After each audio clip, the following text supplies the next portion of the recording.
Представете си свят, в който паметта ви може да се апгрейдва.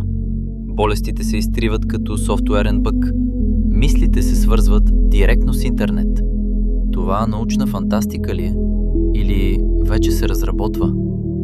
Някои го наричат прогрес, други – трансхуманизъм. Но въпросът е един – еволюираме ли? Или пренаписваме човека? Ти избираш темата, аз правя видеото.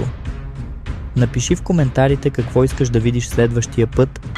Най-интересната или най-харесаната идея ще стане следващото ми видео. Коментирай и се абонирай. Бъди част от будната и информирана общност. Представи си, че можеш да апгрейднеш мозъка си. Не метафорично, буквално. Да запаметяваш повече, да мислиш по-бързо, да комуникираш директно с система от изкуствен интелект. Представи си, че болестите вече не са съдба, а софтуерен дефект, който се коригира. Че стареенето не е естествен процес, а технически проблем. Това научна фантастика ли е? Или вече е в лабораториите? Трансхуманизмът е идея, която съществува от десетилетия, но днес тя вече не е философска хипотеза.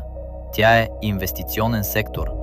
Генетично редактиране чрез CRISPR, мозъчни импланти, които позволяват комуникация между неврони и компютри, изкуствени органи, създадени чрез биопринтиране, AI системи, които анализират човешката биология по-добре от лекари. Всичко това не е в бъдещето. То се случва сега. Но тук възниква въпросът, който почти никой не задава. Когато започнем да подобряваме човека, къде спира еволюцията и започва дизайнът?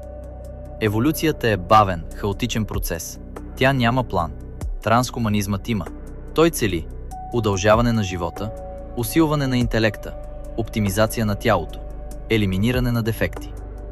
Но кой определя какво е дефект? Кой решава кое трябва да бъде подобрено? В историята всяка технологична революция е променяла обществото. Огънят, писмеността, интернетът. Но нито една от тях не е променяла самата биология на човека. Днес обаче говорим за свързване на мозъка с машини, редактиране на ДНК преди раждане, интегриране на изкуствен интелект в когнитивни процеси. Това вече не е инструмент. Това е модификация. Някои учени и предприемачи вярват, че това е естествената следваща стъпка. Че човекът винаги е надграждал себе си чрез технологии, очила, протези, лекарства. Разликата днес е мащабът и скоростта. Представи си свят, в който една част от обществото има достъп до когнитивни подобрения, друга – не. Ще се появи ли нова форма на неравенство? Подобрени срещу естествени. И ако интелектът може да бъде усилен, ще остане ли свободната воля същата? Трансхуманизмът обещава освобождение от ограниченията. Но всяко освобождение има цена. Когато свържеш мозъка си с система, къде свършваш ти и къде започва алгоритъмът? Това не е видео срещу прогреса. Това е въпрос. Ако технологията може да ни направи по-силни, по-умни, по-дълголетни, дали няма да ни направи и по-зависими? Истинската дилема не е дали ще се случи, а дали ще имаме избор. Ако трансхуманизмът беше просто философска идея, той щеше да остане в университетските аудитории. Но той не е. Той е пазар. И този пазар се измерва в милиарди. През последното десетилетие инвестициите в биотехнологии, изкуствен интелект и невроинтерфейси нараснаха експоненциално. Големи технологични компании и частни фондове влагат средства в генетично редактиране, изкуствени органи, мозъчно-компютърни интерфейси, удължаване на живота, AI-асистирана медицина. Това не е теория, това са публични инвестиции. В Силициевата долина вече съществуват стартиращи компании, които работят върху биологично подмлавяне, спиране или забавяне на стареенето, невронни импланти за възстановяване на двигателни функции, подобряване на когнитивни способности. Въпросът вече не е дали технологията може да лекува. Тя може. Въпросът е докъде ще стигне. Историята показва, че всяка нова технология първо се използва за решаване на проблем, после за подобрение, после за предимство. А предимството създава разлика. Ако в бъдеще интелектът може да бъде усилен чрез импланти, ако паметта може да се разшири, ако реакциите могат да се ускорят, ще стане ли това нов стандарт? Или ще остане лукс? Най-големият страх на критиците не е, че технологията ще се провали, а че ще успее. Защото ако успее, ще постави обществото пред нова реалност. Подобреният човек може да бъде по-продуктивен, по-конкурентоспособен, по-дълголетен. А какво се случва с останалите? Ще се появи ли нова социална класа? Не базирана на пари, а базирана на биология. Днес вече виждаме началото на нещо подобно. Биохакинг движения. Wearable устройства, които следят всяка функция на тялото. AI системи, които предсказват заболявания. Технологията постепенно навлиза в самото тяло. Преди тя беше външна. Компютър на бюрото. Телефон в джоба. Сега тя се доближава до нервната система. И тук възниква следващият въпрос. Когато мозъкът се свърже с мрежа, кой контролира актуализациите? Кой притежава данните? Кой има достъп? Историята на интернет ни показа, че данните са новият капитал. А ако най-ценните данни се окажат невронните, някои учени вярват, че това е естествената посока на еволюцията, че човекът винаги е използвал инструменти, за да разшири възможностите си. Но има разлика между използване на инструмент и интегриране на инструмент в биологията. Това вече не е помощ. Това е сливане. Трансхуманизмът не пита дали трябва да надграждаме човека. Той пита, защо да не го направим? Но може би по-важният въпрос е друг. Кой решава как изглежда подобреният човек? И ако бъдещето се финансира от корпорации и частни капитали, дали то ще бъде създадено в интерес на човечеството или в интерес на пазара? Това не е страх от прогрес. Това е осъзнаване на мащаба. Защото когато технологията започне да променя самата ни биология, тя вече не е просто иновация. Тя е трансформация. Ако можем да променим ДНК, ако можем да удължим живота, ако можем да свържем мозъка с изкуствен интелект, тогава какво означава да бъдеш човек? В продължение на хиляди години човешката идентичност е била обвързана с ограничения. Смъртност, болка, несигурност, забравяне.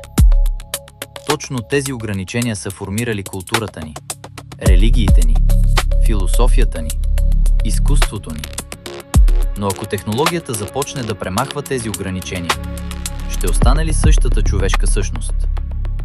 Представи си общество, в което паметта може да бъде архивирана, емоциите могат да бъдат регулирани, интелектът може да бъде усилен. Ще има ли все още провал? Ще има ли грешки? Ще има ли уроци? Или ще станем оптимизирана система? Свободната воля е централна за нашето разбиране за човешкото. Но ако мозъкът бъде подпомаган от AI, ако решенията се изчисляват по-бързо и по-точно, къде остава спонтанността? Когато алгоритъм може да предвиди твоите избори по-точно от теб, дали изборът все още е твой? Трансхуманизмът не просто предлага надграждане. Той предлага нова дефиниция за нормално. Днес нормално е да забравяш. Нормално е да старееш. Нормално е да грешиш. Но утре, ако някой може да си позволи перфектна памет, а ти не, дали обществото няма да започне да гледа на естественото като на недостатък? Най-голямата дилема не е технологична. Тя е морална. Ако можем да създадем по-добър човек, трябва ли? И кой определя какво е по-добър? По-умен? По-силен? По-послушен? По-продуктивен? Историята ни е показала, че когато някой започне да дефинира подобрена версия на човека, резултатите не винаги са безопасни. Сливането между човек и машина поставя още един въпрос. Ако съзнанието може да бъде дигитализирано, ако спомените могат да бъдат копирани, дали това ще бъдеш ти?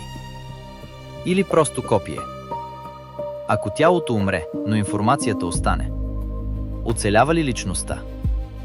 Или оцелява данни? Технологията може да ни даде безсмъртие. Но дали безсмъртието е човешко? Човешката стойност винаги е била в ограниченото време. В смисъла. В избора. В риска. Ако премахнем риска, дали няма да премахнем и смисъла? Може би трансхуманизмът не е враг. Може би той е неизбежен. Но въпросът, който остава, е този. Ще управляваме ли технологията? или тя ще започне да дефинира какво означава да бъдем хора. Бъдещето вероятно няма да бъде черно или бяло. То ще бъде постепенен преход. Имплант тук. Генна терапия там. AI помощник в мисленето. И един ден ще се събудим в свят, в който границата между биология и код е изчезнала. И може би тогава ще се запитаме: кога точно преминахме линията? Това не е предупреждение. Това е покана за мислене. Защото ако проектите за бъдещето на човека вече се разработват, трябва да разберем: искаме ли да участваме в тях? Или просто ще бъдем част от обновлението?